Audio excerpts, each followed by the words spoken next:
Well, hello there. I have just finished Fearless, and this is one of the most beloved books of Instagram at the moment, and I have thoughts.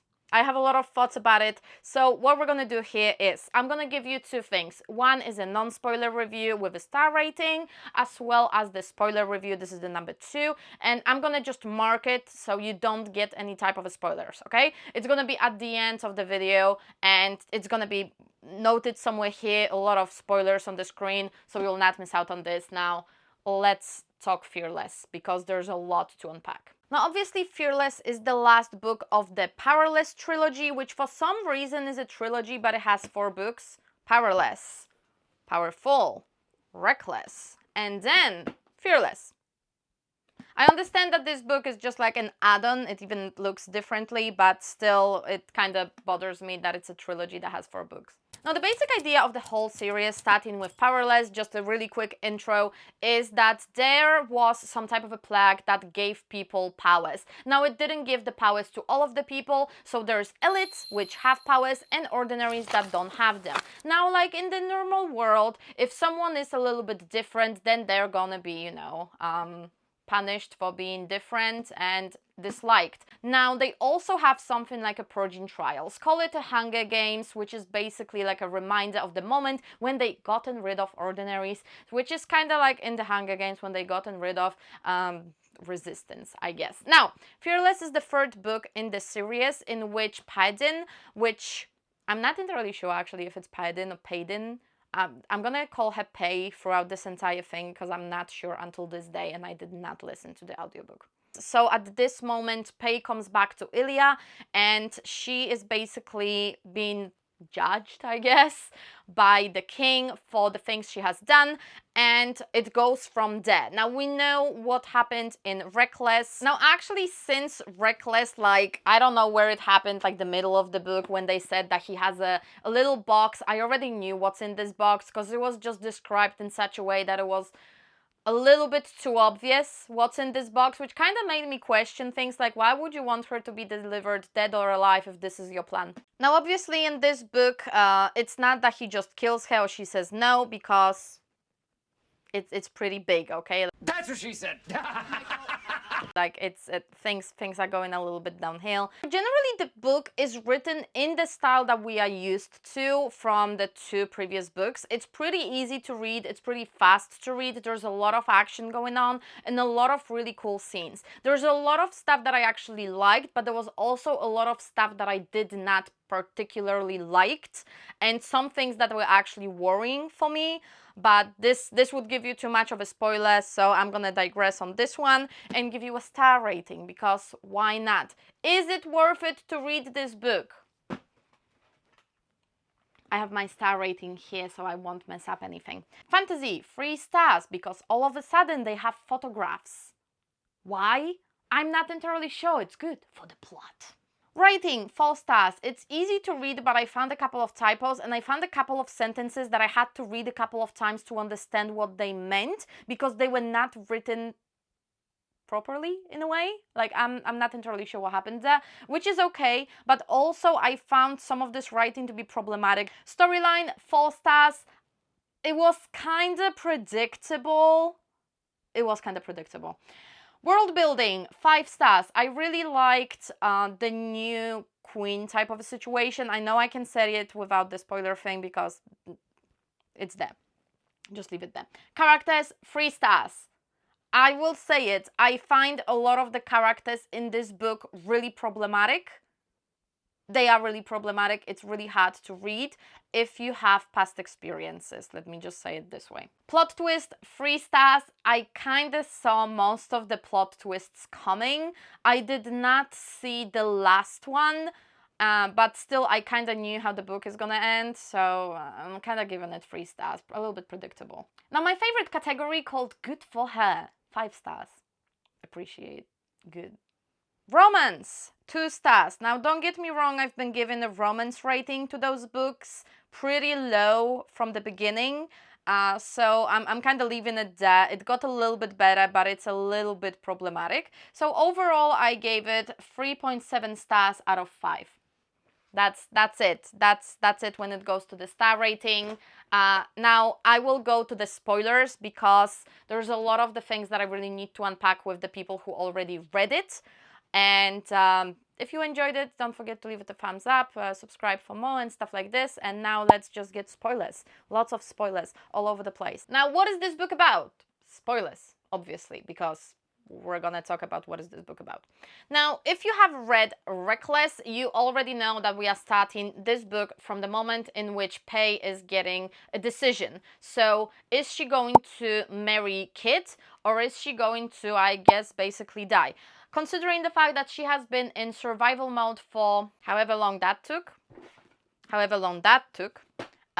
she obviously chooses to marry Kit. What I would do personally is I would use the time of my engagement to figure out a way out of it and figure out something that would save my life anyway. But does Pei do it?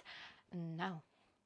She says yes. This makes obviously Kai extremely mad because he loves her, she loves him, she doesn't love Kit. We don't know what's the relationship Kit and Pei. We know he's kind of pissed because, well, she kind of like unalived his dad. So the story starts at this moment, and Pei is obviously becoming the future queen of Ilya, which is okay, but Kit is not acting like a guy who is marrying someone. He is acting in a way that basically tells his whole court that this is not fun for him. I don't know how they kind of couldn't figure out that the court doesn't like Pei, not just because she's ordinary, but also because Kit is acting like he doesn't like her either, and he doesn't like this whole idea. But I digress. In a great attempt of trying to get her to be respected by her own people, they have a marvelous plan. Like they, I mean the guy with green hair, Callum, the mind reader, Kit, and that's it, because Pei and Kai are kind of like farther away in the whole situation. But they have this splendid idea, which is kind of Mr. Snow idea. Let's do another purging trial. But this time, it's just for Pei. So she can prove that she can do the 3Bs, which is kind of like 4B movement, but 3B movement, which is benevolence, brutality, and I forgot. I really forgot. Damn it. I found it. Bravery, benevolence, and brutality. Now, hear me out while I say that this is for the plot. Because didn't she prove her bravery, benevolence, and brutality during the first purging trials? Just asking for a friend. Here's my friend. Also, hasn't she shown her brutality by killing their king and bravery by running away and fighting the enforcer and doing all the things, going through the scorches, blah, blah, blah, blah, blah, blah, blah. Just leaving it out there. So for me, in my head, this is basically like, she already has some trauma, but she is not as easy to manipulate yet, so we're gonna add even more trauma.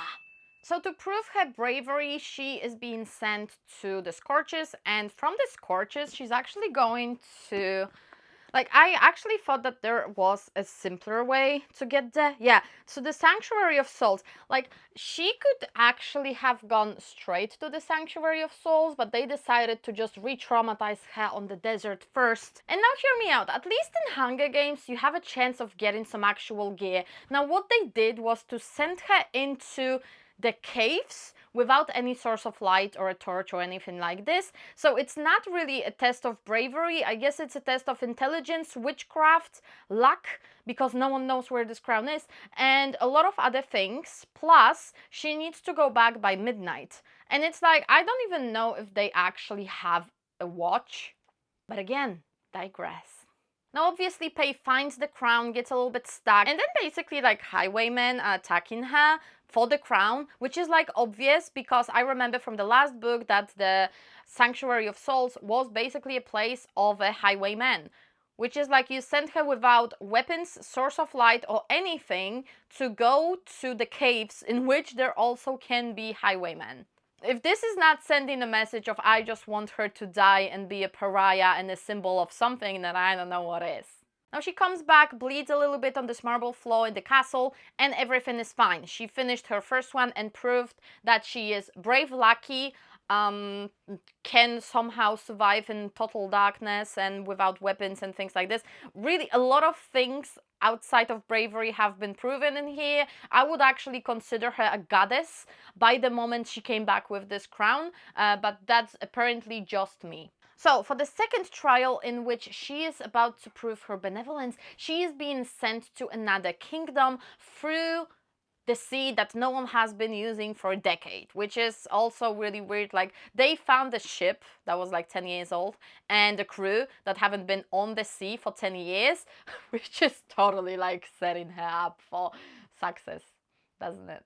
It's totally happening. So Kai, as a smart person he is, figures out if you send her with those people, all the elites, on a 10-year-old ship, someone's gonna throw her out of the freaking ship.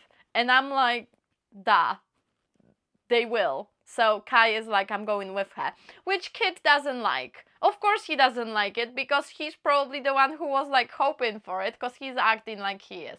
I like the world building and a little bit of like a backstory of the kingdom and what happened with the kingdom and the queen. Now, the problem is, again, boundaries have not been respected.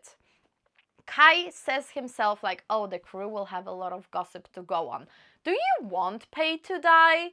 Now, if this is not bad enough, the queen is like, okay, the ordinary can stay. You guys go back to your whatever ship and try to repair it. Good luck. Enjoy.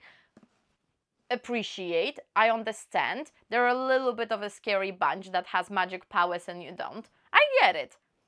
It can stay there. Now, she gives the room to Pei, and it's like, it makes sense. And Pei is like sleeping, and Kai obviously comes in and slips into her bed, which is, yeah, sure, romantic. He just came in through the wall and plants and things like this. Cool. Okay, I get it. But, is it smart? No. Is it putting Pei's life in danger? Yes. Is it putting the whole mission in danger?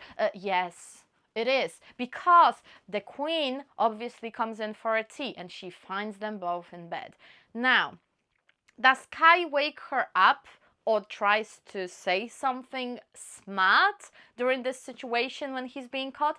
No. Would it make sense to wake her up? Probably yes. So when Pei wakes up and she's like, oh my god, I hope that she hasn't seen Kai and he left before she came in, she says, the queen, now I've seen your body, boy. Is it putting the whole situation in problem? Yes, because she is supposed to be marrying the king, right? So why is she hanging out with his brother? This is not sending the right message. But the queen is cool enough and she's just like, I get ya, girl. Don't worry about it. We're cool. So this succeeds for some reason. Now, they come back, there's monsters, and obviously Pei is the savior of the day when the monster comes in. Why? I understand, because she has power that she has earned. She is not depending on the power that she has been given by the plague. She knows that she can use whatever other things because she is a survivor. And I like it. I do enjoy it. Pei, you do you, boo. It's now. They come back. And Kit is even there, and he's even like, you know, a little bit supportive, a little bit like, yeah, we go Pei. What? I'm not entirely sure at this point if he is there more for Kai or for Pei. I kind of feel like it's more for Kai. They hold hands, so it's like the most that he has ever done to show his support to Pei. Cute. But also in between, actually, we actually have another POV from Edric, which is the king, the father. And by this time, I actually know that there is an incest going on. Like, the incest part in this book is really obvious at this point. The thing is that I personally at this point thought that the incest is same father, same mother. And again, she has a little bit of a lay down moment in which she's recovering. And during this time, there is this situation with the girl that she really wanted to kill for killing her friends. The purple head Blair. Was it Blair? I think it was Blair. Anyway, I have problems with names, so the purple one. Now, I personally think that it was staged. Like, at this point, I thought that it was staged, and that was her brutality test, because what she has done to this girl was brutal. There was fire and everything, and I really thought that the king set the fire on, so just to, you know, show the test that she can be brutal. But it turns out that that was not the test. And I was like, oh, well, that's a little bit unfortunate, isn't it? Because that was pretty brutal. You kind of missed out on a really great show. But then the real challenge comes in, and she needs to fight Kai. Now, I will not say that I was shocked about this trial for one reason. You see this book? If that's not the spoiler, I'm not entirely sure what is. Because when I saw this thing, just to see the really lovely cover of this book, I already knew that she's gonna be forced to fight Kai. Just saying, just putting it out there. And this is yet another traumatic experience that Pei has to go through. She obviously kills Kai, and she is mourning him because she has killed the love of her life. And I get it. It's sad. I have my feels. And then all of a sudden it turns out that it was not Kai at all, because it was another guy. Which, by the way, that was this guy. Which I kind of thought like it makes no sense, because I thought he left Ilya. But apparently he didn't, he changed his mind, and now he's dead. Anyway, and it's basically a problem of how else can we solve the trauma rather than just close someone with this trauma in the room and just not let them get out, even if they want to go and scream to the woods or to the garden or whatever. This sounds like a great plan, doesn't it? So at this point, Kai basically jumps into her room and he's like, no, I'm alive and fine. And they are just basically saying to each other, I love you too. And there's guards there, which is probably helping the entire situation of making people believe that Kit and Pei are the real thing. Totally happening, doesn't it? Like, what were they doing? Like, those guards during this time, they were just watching, being like, well, that escalated quickly, I guess. So at this point, Kai and Pei go to Kit and they are like basically telling him like, what the hell, dude? What the hell? And he says, oh, well, you are more powerful now because you came back from the dead. And you are now accepted by my people and you are going to save the ordinaries. Gaslighting 101. And that's another problem that I have with this book, is that there's so much gaslighting in it. And basically Pei is like, oh yeah, you're right. Which is like Stockholm Syndrome a little bit. But then again, digress. So now things get to be the worst. Pei needs to get married to Kit and they are going through with it. And then during this time, it turns out that, Kit brings this jewelry box of his mom, which apparently he has been going through and has been going through all the notes that Pei found in there. And then he somehow forgot to get them out. And then he's like, ooh, weird. And then she finds like a photograph of her mother, which is like the fantasy factor just dropped by a lot, because all of a sudden there's photographs. Why? I don't know. The plot. And then all the things hit the fan. Turns out the Callum is actually her father, so I was right about the incest halfway through, although considering the fact that Kit is a blonde, I'm kind of thinking that still it may be a full incest situation. So they go after it and they basically kill Callum because he is a dangerous guy. He is probably a duel and he can control other people's minds, and then Kit kills him. And this is the moment which I like to call good for her. So a guy who has been manipulating you, lying to you and blah blah blah and using you is dead. Good for you. They basically know now that there is an incest situation, but what does Kit do because of it? No, they don't break the engagement or marriage or whatever. He says, we're gonna go with the flow, don't we now? Totally not suspicious. Which would, like, at this point, I thought like, oh, well, this solved the entire situation. You guys cannot stay married because, incest. Are they doing it? No. They just go through with the wedding number 2 and they're like, this is fine. It's not fine. So they obviously have the second wedding and then they have in their night of whatever, I'm not entirely sure. So then it turns out that Kit has been actually sick. Something that I have known since, I don't know, half the book, the moment when he was coughing blood out. It was kind of obvious that he is sick, and also that he is a little bit delulu and losing his mind, because he was starting to act a little bit weird from the middle of the book, okay, like from the middle. And then it turned out that Kit kind of knew about the things, and that he was just really obsessed with Kai, like in a way in which I would call it a bromance a little bit, but at the same time I kind of have a feeling that Kit was more obsessed with Kai than Pei was obsessed with Kai, and probably than Kai was obsessed with Pei.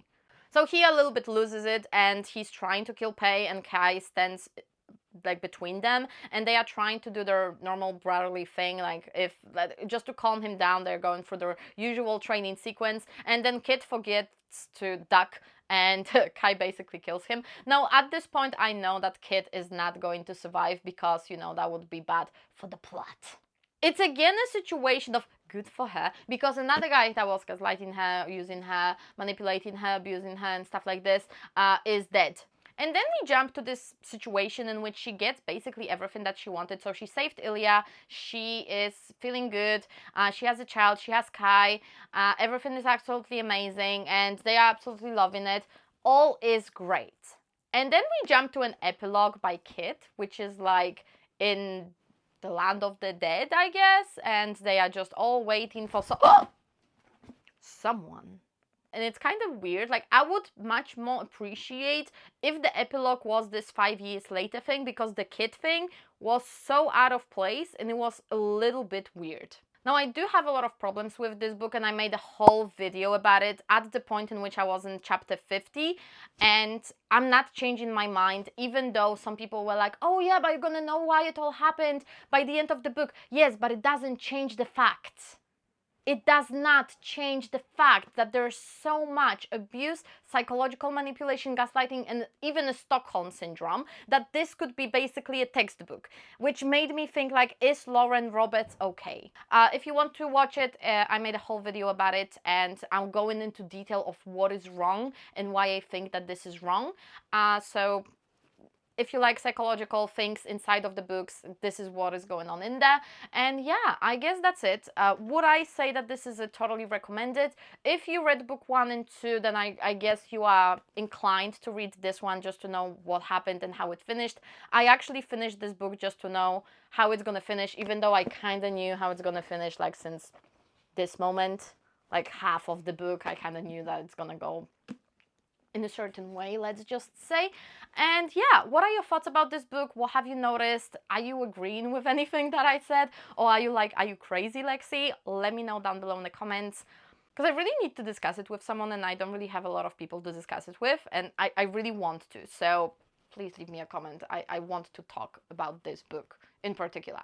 Also, let me know what is your current read and what I should read next, because there's always a place for a new book in my heart, okay? There's always a place. Thank you very much for watching this video, and if you liked it, don't forget to leave the thumbs up to help me make algorithm extremely happy. And also don't forget to subscribe if you like more fantasy books and getting to know how book publishing process looks like, because I'm going through this exact process right now with my publisher, and I am writing dark fantasy with multiple POVs and a little bit of psychological items as well. I'm gonna see you in the next one. Until then, stay awesome, fam. Bye!